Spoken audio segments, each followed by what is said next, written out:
Hey, welcome to my channel.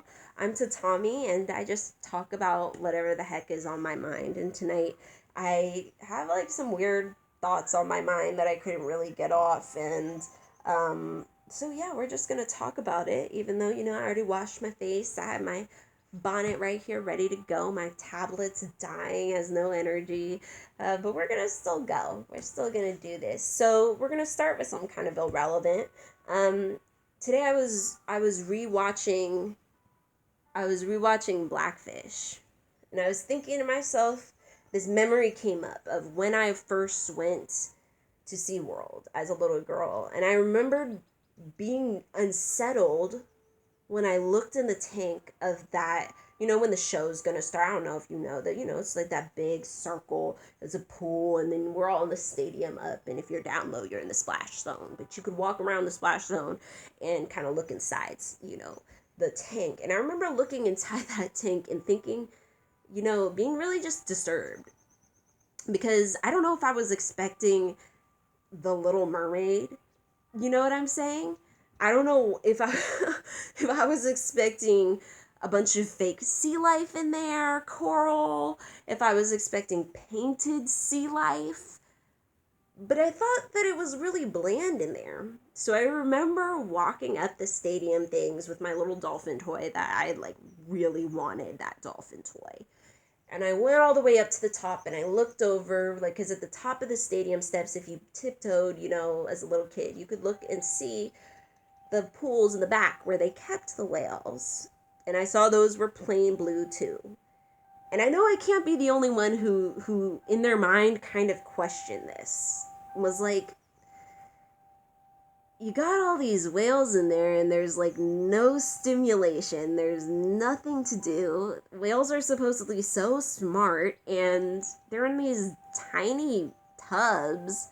It's small, the ones in the back are tiny and even like sectioned off. I remember that too. Like, oh, they keep them like blocked off from each other. I thought they were family. I thought they'd all be swimming in the back there enjoying life. You know what I mean? But I can't have been the only one who questioned that. I can't have been the only one who thought to myself, like, oh, like, they just keep them in here like a fish. Like, even a goldfish gets more, plant life in their tank than this. I can't have been the only one.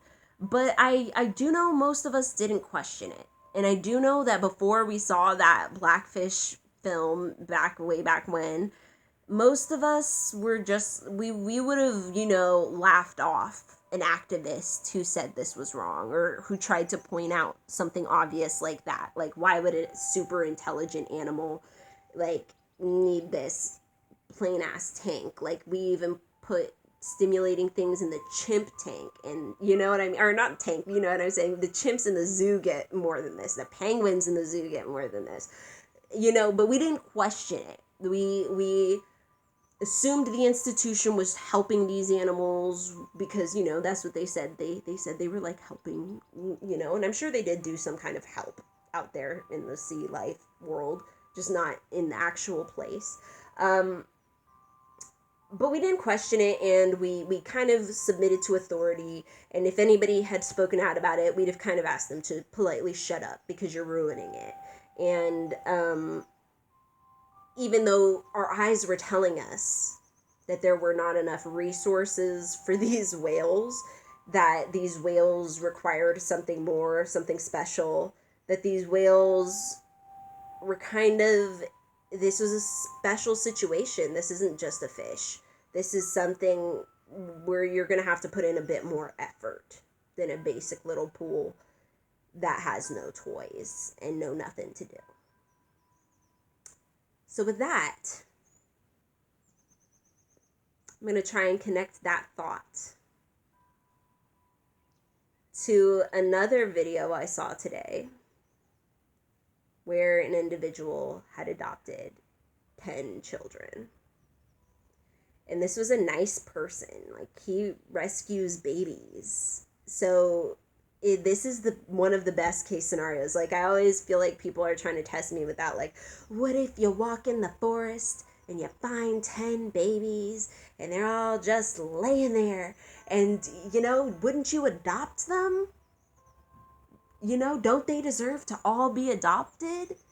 And my answer to that would be, unless it's the apocalypse and you are one of the last humans on Earth and you stumble on 10 babies, adopt those babies, love those babies, raise those babies. Okay? But in the real world, don't adopt too many children. Don't adopt children that you logically do not have the time to give to them. Children who are adopted start from a place of loss. Okay? Much in the same way that perhaps an orca starts in a place of loss at SeaWorld. Right? Have you seen those fucking capture videos? Goddamn. Anyway. Adoption starts from a place of loss for the adoptee. It also starts from a place of loss for the birth parents. Also starts typically in a place of loss for the adoptive parents. Typically, the parents are the ones who are centered by everyone in their thoughts. Everyone assumes that the adoptee has only gotten in this situation, has been an empty cup, and now they are a full cup. And this attitude completely ignores the losses that this adoptee has just had. Their parents, potential friends, cousins, traditions, skills, languages, whatever, what have you, that they have just lost by being transplanted from one place to another. So let's just center them. Let's center this adoptee and their needs. And let's recognize that because this relationship starts at such a place of loss, it requires extra attention. It requires something more than your usual having of a child. Because it's starting from a deficit. It's starting from a need to establish something that is often already established when you have your own children through birth. So I feel as though many of these people who are adopting gaggles, adopting all these children, are centering themselves, typically centering their ego, their needs, their sense of loss, their sense of needing to add some spice to their life, their sense of needing to make up for past sins. Y'all, I saw an interview with Angelina Jolie where she literally said that. Where she literally said, I adopted them to make up for all the abortions I had. And I'm like, you burdened children from another country to pay back the universe / Mother Earth, who never asked you for a payment. Guaranteed, Asashaya did not ask her for this payment that she has decided to give as tribute. And this was all because you feel guilty about prioritizing your career and your needs as a young woman in Hollywood in your 20s. So now, how many kids does she have to be burdened? Have to be burdened with this fucking idea? Have to be burdened with this thought? Have to be burdened as to be her child because she feels she owes the universe something? There's other, reasons why people adopt. For example, Josephine Baker. I love Josephine Baker. I love me some Josephine Baker. I was devastated when I learned that she adopted a gaggle of children. And hers were also, like Angelina Jolie's, from all over the world. Because she wanted a We Are the World family. She wanted to make up for, whatever issues she saw in the world. She wanted to solve racism. another burden that should not be placed on your child's shoulders or any child's shoulders. Solving racism, solving colorism, making people see no color, see that, anybody can raise anybody, we're all human, we all bleed red. Those types of things just should not be burdened on a child. A child should not be burdened with those things, should I say. And it's mind-boggling that it's seen as okay, that we just... And if anybody dares question the adoption institution, the idea of adopting a gaggle of kids and no one is prepared to actually care for the way that they need to be cared for. If you question this, you are slammed down. And if you're an adoptee, everybody will just assume you're just an abused child who shouldn't be listened to. Oh, this is their abused child talking. Just not. I'm so sorry this happened to you.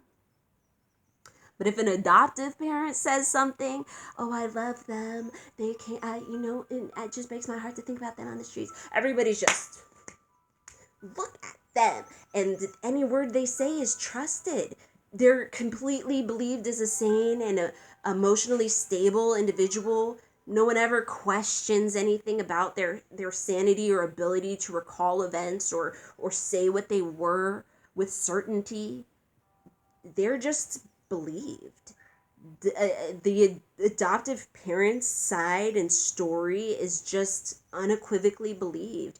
Even when the adoptee becomes an adult, even when the adoptee hits middle age, even when they have children, even when they study this stuff, the adoptee is always going to be seen as like the emotionally unstable person who can't be trusted to say their own story with accuracy.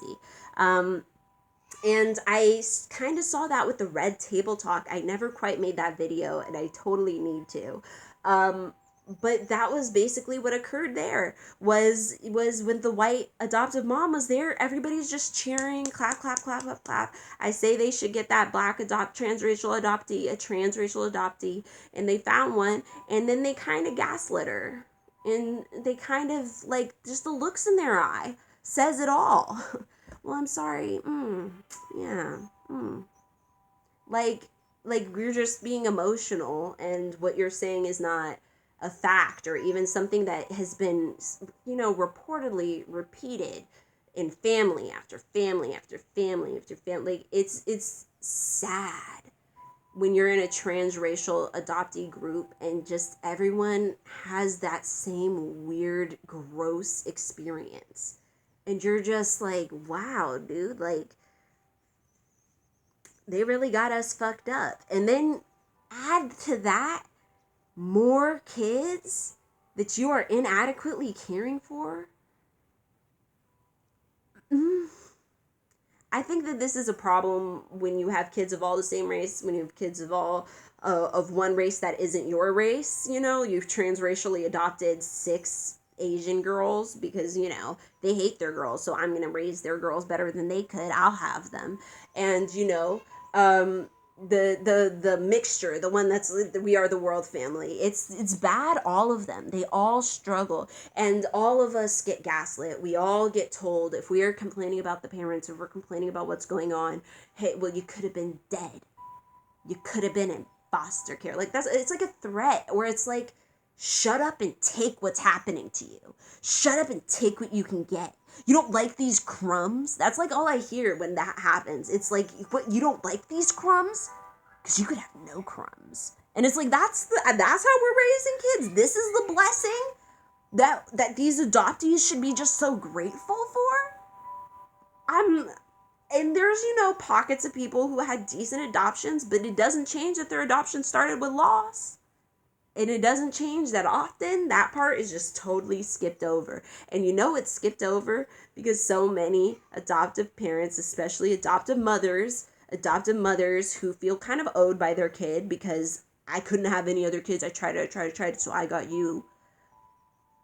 That type of mother especially, but there are other types of mothers who do this too. They get butthurt when you hit that age where you want to know where you came from. Or who you came from, even. they're besides themselves. They can never handle it. I have seen so few situations where I felt like the adoptive mother handled it. Where she was like, the first thing you should say when your kid wants those types of things is like, can I drive you? Can I help buy that ticket? Is there something you want to talk about it? Is it, maybe I know something that I can tell you. Would you like to take a class?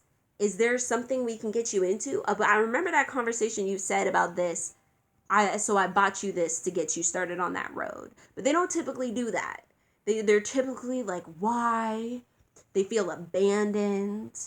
They act cool for a second, and then they kind of come at you sly with some backwards shit, or your mind definitely tried to be like, oh, well, I mean, but you read the police reports, right?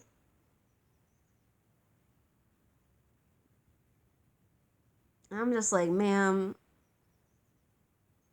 I've got questions, and some shit that went down in 1992 is not gonna stop me from getting answers and seeing and witnessing for myself. And I think most adoptees, feel that way. A lot of us do. We're just kind of like, we just want something to hold on to, and nobody wants to give it to us. Nobody wants to give it to us. So, back to my thing about, adopting gaggles. It's just, I know it's not about the kid. I just know you're not centering the child. Oh, excuse me. Y'all, it's late. I'm burping. I know it's not about, centering the child's needs. I know it's not about anything usually but the parent's ego and the parent's needs, whatever those might be. Their need to serve, their need to give, their need to have, their need to, what have you. Their need to show people something, prove something to the world. And adoptees should not be your vessel to do that. We already have so much going on. We already have so much that we need from you, that you centering yourself and just continuously adopting kids that you are not in any way capable of fully helping. Like, I would say even 1 or 2 adoptees is a lot. Two or three that's a plateful. Yeah, you've got a lot to address with those 3 different people. And if they're all of the same family, I guess that would probably make it a little easier to try and adjust and keep stories straight. But I mean, like, you've got a lot to keep straight. You've got a lot of, things that questions that will come up, needs that will come up. You need to be able to pay for these things. You need to be able to give these things. And, I think it's sad. I think it's sad that, like, I was denied a lot of those things, and I think a lot of it was because I was just some random middle child in a gaggle of adoptees, and I had my own nuanced needs, right? Like, you adopt a black child, the black child's gonna have needs. And I always, saw myself as black, and then one day my adoptive mom is like, well, you never talk about your Latina side. Why aren't you ever interested in that? And I was like, what do you want from me, lady? Like, I don't know Spanish. I don't know nobody who's Salvadoran. And so then I get this, like, other complex. Then I finally go through the mixed kid complex of, like, what do these people want from me, especially these, like, white people. Like, black folks was just like, you're black. Occasionally a Latino person will see it in me and, try and talk to me, whatever. Actually, often they'll see it in me and try and talk to me. But, it was only, like, my adoptive mom trying to, like, pressure me and, like, question me or act like I'm like, I'm not even in charge here. Like, that was your job. You were supposed to put me in Spanish classes. You were supposed to put me, in some sort of Latino culture, program. That's your job. I wasn't supposed to. I'm sitting here, I'm like 11, 12 years old. What you want? And so, it just gets to this point where it's just, you're clearly failing these kids. You're clearly burdening them. There was no one for me to turn to or talk to when I started going through that complex. Who was I going to talk to? My white mom who's crazy, my full black siblings, my full white siblings, You know what I'm saying? There's just no effort. And this is something I see. I don't want to say other people's stories, but again, like, I've witnessed this in other people's situations. Like, when I grew up, I just kind of was like, damn, like, I think adults just didn't like me when I was a kid. Like, I thought that from the time I was like 18 till I was like 22 or so. And I started actually looking into things, and I was like, wait a second, like, everybody went through this. Everybody felt like they just didn't put any fucking effort. Everybody felt like they adopted kind of too many kids, or they put too much on their plate, or that the adoption was all about the parent, or, how did this person get authorization to adopt, or, any number of thoughts that, it just kind of goes across the board. So yeah, like, I got to 18 and moved out and was just kind of like, goddamn, like, how many people tried to be my parent and just failed me utterly? How many was that now? How many fathers did I have who betrayed me in the most serious of ways? How many mothers did I have who tried to compete with me instead of raise me? Well, like, compete with me before I even knew that that's what was occurring?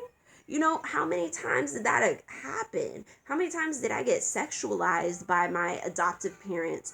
Exotified or whatever? How many times did, like, they just not have time for me?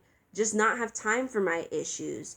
Just not have time for my needs? And then blame me for the abuse I was receiving? How did they react to that? And that's the other thing, is, like, I was abused, sexually abused in my adoptive family. So I can honestly say people just don't pay attention to you. You're just kind of like there, and you're an easy target. You really are. And so when you have all these easy targets sitting around your house, all of these easy targets that started from a place of loss, I don't see how you don't see that either they need a lot of care or that you can't provide it. You know what I'm saying? Like, oh, I need to actually take this a lot more seriously, put a lot more effort into each of these children, into each of their needs, into looking into each of their eyes and being able to tell when my kids are just moody and when they are abused, when I should be nicknaming them Eeyore, and when I should be concerned that my child doesn't smile. You know what I'm saying? There's just this level of disconnect, and it's like almost like it's like a set it and forget it thing. Yeah, like, and I think it's because we're novelties at first. Maybe this happens with all kids. I don't know. We're novelties at first, but they just stop giving a fuck really soon. I think with adoptees, unless you're acting out, they just stop addressing the adoptions, stop addressing different things you might need. It's a whole ass mess. It's a whole ass mess. So anyways, I don't want to make this too fucking long, but I did want to bitch about people who adopt too many kids, who don't have the time for them. Because that's my thing with this man who I saw earlier today, who had adopted 10 children, and he was also a rescuer of children. I was just like, sir, like, you don't have enough time for those kids. I know you don't. If you're running an infant rescue box, you just don't. And like I don't want to say, like, just leave them all in the orphanage, but just leave them. Please stop adopting gaggles of children. You're not doing your kids a total favor all the time. That guy, maybe, just because he's in a different country and I don't quite fully understand all the shit that goes down on the streets of that country, or, where the kids might have been, otherwise. But everybody who automatically demonizes foster care, I'll say this, my foster mama didn't love me. She didn't look at me in the eyes like she loved me. She didn't abuse me. I can say that with, facts. So I'm going to say everybody saying, like, oh, the second you're in foster care, you're raped. You're not all the time. And sometimes the second you're adopted, you're raped. So, like, I feel like there's just this huge disconnect where we weaponize foster care, where we put adoption and adoptive parents on this pedestal, and we refuse to critique it. We refuse to examine it. We refuse to ask better of adoptive parents. And I don't know, that just needs to fucking change. We need to just be able to honestly say, you're doing too much, and at the same time, not doing enough. Please concentrate on the children you already have, and try and keep at maximum 4 or 5 adoptees at once. And I would say 3 is the prime number to stick with, especially if you're not as familiar with doing this kind of work. 3 sounds right. Don't be adopting all these kids. Don't try and make a nation/army/basketball team out of adoptees, because you're going to be neglecting some. And I'm going to say this also, not just for transracial adoptees, they'll need extra care, but the disabled, I've seen people who adopted gaggles of disabled adoptees. Like, what are you doing? It's just not okay. And I don't know why the foster care system gives these people kids, why the adoption agency gives people more kids. I'm sure all they have to do is just save up an extra few thousand and fly to another country and get the kid. But I just think it's morally bankrupt to be getting kids who have special needs, be those physical, be it, a transracial person in a new environment, be it just a regular adoptee. It's just not okay. You just can't do it. You are neglecting. You are not giving the life that you think you're giving. And I say that with 100% certainty. You are not. It just cannot happen. And the idea that adoptees need to just shut up and take what we can get is gross, disrespectful, and I really want that language to just die. I really want people to just not have that come out of their mouth when they see adoptees. I want them to stop romanticizing the bad situations that adoptees have been taken out of by these saviors. Stop romanticizing adoption. Just stop. It's not this fairy tale. It is a very serious commitment that requires more of your time than a child you have birthed will. Because now you got a whole backstory. You got all this shit going on that just isn't prevalent with a birthed child. It just, I'm trying not to go too hard on it. But anyway, I hope you felt me. I hope I didn't ramble too much, get too off track all the time. Thank you for listening. Like and subscribe, please, so you can be around for the next time I bitch about something.